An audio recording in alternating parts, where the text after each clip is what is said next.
জিন নাকি মানুষের শরীরে ক্যান্সার সৃষ্টি করতে পারে। আপনি শুনলে অবাক হবেন, মানুষ যাকে ক্যান্সার বলে জিনেরা তাকে অন্য নামে চেনে। এই ভিডিও শুনে কেউ বিশ্বাস করবে, কেউ বা বলবে গুজব, কিন্তু সম্পূর্ণটা শুনলে আপনি থমকে যেতে বাধ্য হবেন। আজকের এই লেখা বা ঘটনা প্যারানরমাল ইনভেস্টিগেটর ঈশান মাহমুদ ভাইয়ের। আমি উনার ভাষায় সম্পূর্ণ লেখাটি আপনাদের মাঝে উপস্থাপন করছি। জিন মানুষের শরীরে মরণবেদী ক্যান্সার সৃষ্টি করতে পারে। এই কথা শুনে সেদিন আমি শুধু অবাক হইনি, ভেতর থেকে কেঁপে উঠেছিলাম। চোখ বড় করে নিঃশ্বাস চেপে ধরে আমি পুরো ঘটনাটি শুনতে থাকি। আজ এই সিক্রেট প্রকাশের পর যখন এই লেখা বা ভিডিও হাজার হাজার মানুষ পড়বে, দেখবে, কেউ স্তব্ধ হয়ে যাবে, কারো মাথার ভেতর ঝড় উঠবে।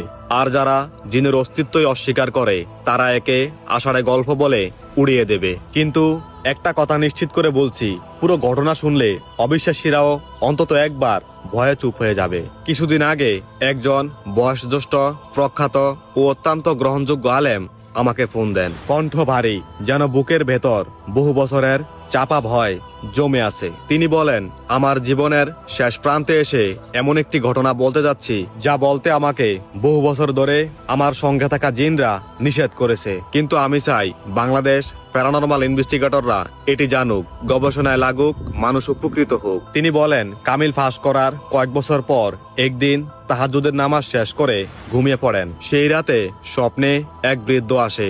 চেহারায় ভয় নেই, কণ্ঠে অদ্ভুত প্রশান্তি। সে বলে, ভয় পাবেন না, আমি একজন ভালো জিন। আপনার আমল, ইলমার তাকওয়া দেখে আমি আপনার ছাত্র হতে চাই। আমি আপনার কোনো ক্ষতি করব না, বরং আপনার সঙ্গে থেকে অসহায় মানুষদের সাহায্য করব। তবে মনে রাখবেন, আমার উপকারের সীমা আছে। আমি আমার পুরো শক্তি প্রয়োগ করতে পারবো না। বড় হুজুর তখন স্বপ্নেই সাফ জানিয়ে দেন, আমি জিন রাখতে চাই না। কিন্তু এখানেই শেষ নয়। এই স্বপ্ন তিনি প্রতিদিন দেখতে থাকেন। একদিন হঠাৎ ঘুম ভেঙে উঠে যা দেখেন তা দেখার পর রক্ত হিম হয়ে যায়। স্বপ্নে দেখা সেই বৃদ্ধ জিন বাস্তবেই তার সামনে বসে আছে। অনেক অনুরোধ, কান্নার মিনতির পর যেহেতু জিনটি নিজেকে নত করে, বাধ্য ও ক্ষতিকর নয় বলে দাবি করে, অবশেষে বড় হুজুর শর্ত সাপেক্ষে তাকে থাকতে দেন। এর ঠিক 3 বছর পর মূল ঘটনা শুরু হয়। একদিন অজিহা নামের এক নারী হুজুরের কাছে আসে। বয়স কম, বিয়ের 5 বছর হয়েছে, কিন্তু গত 2 বছর ধরে সে এমন এক অসুখে ভুগছে যার কোনো স্পষ্ট কারণ কেউ খুঁজে পাচ্ছে না। তার উপসর্গগুলো ছিল মাঝরাতে হঠাৎ শ্বাস বন্ধ হয়ে আসা, বুকের ভেতর সারাক্ষণ অদ্ভুত চাপ ও যন্ত্রণা, হঠাৎ কণ্ঠস্বর ভারী ও বদলে যাওয়া, গত 6 মাস 5-6 বার রক্তবমি, ডান পায়ের গোড়ালিতে তীব্র ব্যথা, হাঁটতে গেলে মনে হয় পা ভেঙে যাবে। সব শুনে বড় হুজুর বলেন, আজ নয়, আজ রাতে আমি জানবো, তুমি কাল আসবে। সেই রাতে তিনি তার সঙ্গে থাকা জিনকে স্মরণ করে ঘুমান। স্বপ্নে জিন এসে হাজির হয়। অজিহার সমস্যার কথা বলতেই জিন হঠাৎ চমকে ওঠে। কিছুক্ষণ চুপ থেকে সে এমন কথা বলে, বড় হুজুর নিজেও ভয়ে স্তব্ধ হয়ে যান। জিন জানায়, এই মুহূর্তে অজিহার প্রাথমিক ফুসফুস ক্যান্সার হয়েছে।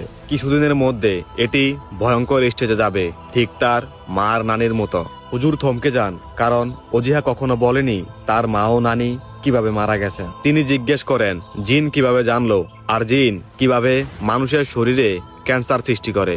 জিন মুচকে এসে বলে, কাল তাকে জিজ্ঞেস করবেন তার মার নানি কিভাবে মারা গেছে। আমি ঠিক বলছি কিনা তখনই বুঝবেন। কিন্তু ক্যান্সার কিভাবে সৃষ্টি করি তা এখন বলবো না। পরদিন অজিহা এলে বড় হুজুর জিজ্ঞেস করেন, তোমার মা ও নানি কিভাবে মারা গেছেন।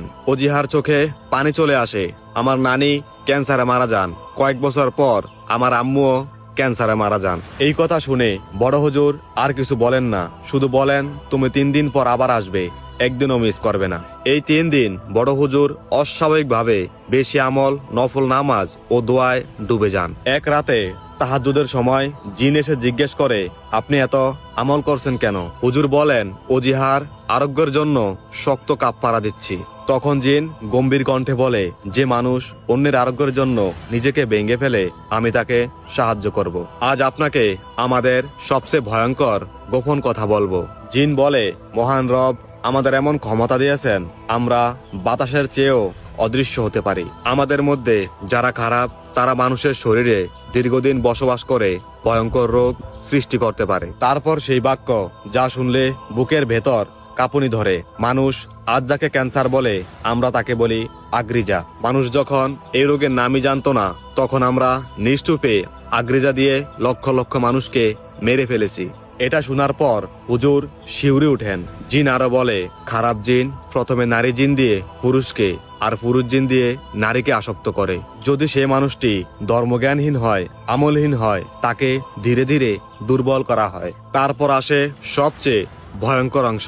এরপর মশার চুলের মতো অতি ক্ষুদ্র তেন্দ্রু মানুষের শরীরে ঢুকিয়ে দেওয়া হয়। এই তেন্দ্রু যদি 21 মাস শরীরে থাকে তখন সৃষ্টি হয় আগ্রিজা, যাকে তোমরা ক্যান্সার বলো। জিন বলে, অজিহার ফুসফুসে একটি তেন্দ্রু আগে ঢুকানো হয়েছিল আর সেখান থেকেই আগ্রিজা তৈরি হয়েছে।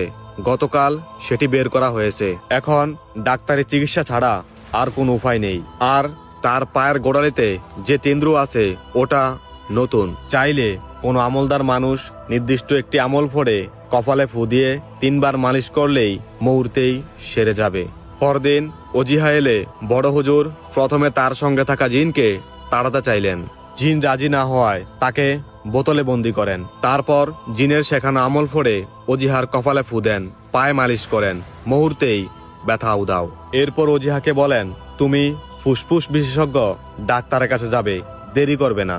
পরবর্তীতে জানা যায় ডাক্তারি পরীক্ষায় ধরা পড়ে প্রাথমিক পর্যায়ে ফুসফুস ক্যান্সার। আল্লাহর রহমতে নিয়মিত চিকিৎসা ও আমল চালিয়ে মাত্র 6 মাসেই অজিহা সম্পূর্ণ সুস্থ হয়ে যায়। এই ছিল প্যারানরমাল ইনভেস্টিগেটর ঈশান মাহমুদ ভাইয়ের লেখা ঘটনা। এই ঘটনাটি আপনাদের কাছে কেমন লেগেছে, এটি কতটুকু গ্রহণযোগ্য, আপনার ব্যক্তিগত মতামত কমেন্ট সেকশনে জানিয়ে দিন। আপনার সাথে ঘটে যাওয়া কিংবা আপনার আশেপাশে ঘটে যাওয়া কোনো ভয়ঙ্কর ঘটনা যদি থেকে থাকে আমাদের লিখে পাঠিয়ে দিন।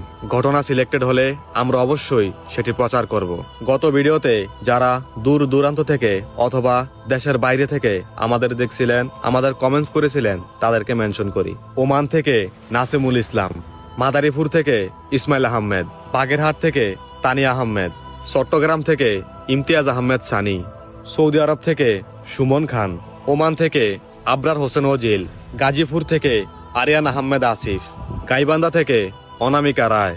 সো এই ভিডিওটা আপনি কোন জায়গা থেকে দেখছেন সেটা জানিয়ে দিন আমাদের কমেন্ট সেকশনে, যাতে পরবর্তী ভিডিওতে আমরা আপনাকে মেনশন করতে পারি।